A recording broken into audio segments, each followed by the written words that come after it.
What's up mga idol? FIBA may good news sa Gilas, mapapatalon ang lahat dito. Pero bago mo sana ipagpatuloy ang panonood mo, ay huwag mong kalimutan na mag-subscribe bilang suporta sa aking YouTube channel. Maraming salamat idol. Bago natin pag-usapan ang good news, isingit lang natin ng mabilisan ang kaunting bad news. Dahil ayon sa mga reports ay questionable pa daw ang status ni Junmar Fajardo ngayong paparating na Miyerkules. Titignan muna daw ng medical staff kung pwede na siya maglaro kontra sa Chinese Taipei. Medyo naninikip pa daw kasi ang legs niya kaya hindi siya komportable gumalaw, kaya ayaw daw siyang bigyan ng clearance para maglaro. Pero ayon mismo kay Abay, pipilitin daw niya maglaro kahit anong mangyari. Ayaw daw niyang makitang nakikipagbakbakan ang mga kakampi niya samantalang siya ay nasa bench lang, kaya gagawa daw talaga siya ng paraan.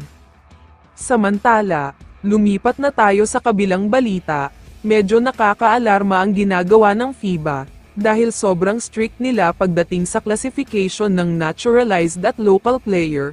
Medyo unfair talaga ang ginagawa nila.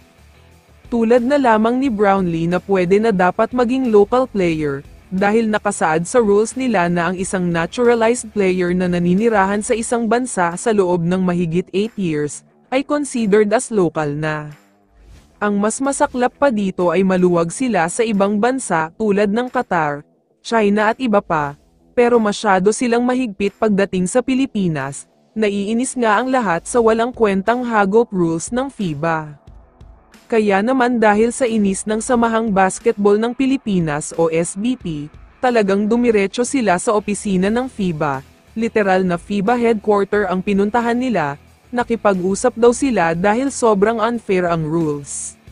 Nagpakita daw ng mga necessary and required documents sila Boss Alchua at Boss Alpanlilio. May mga sources na nagsasabi na galit daw sila, kaya mukhang natakot ang mga officials ng FIBA sa kanila.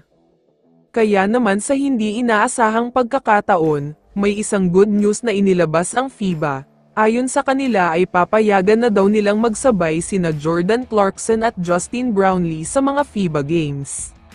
Si Jordan Clarkson ay mananatiling naturalized player samantalang si Justin Brownlee ay local player.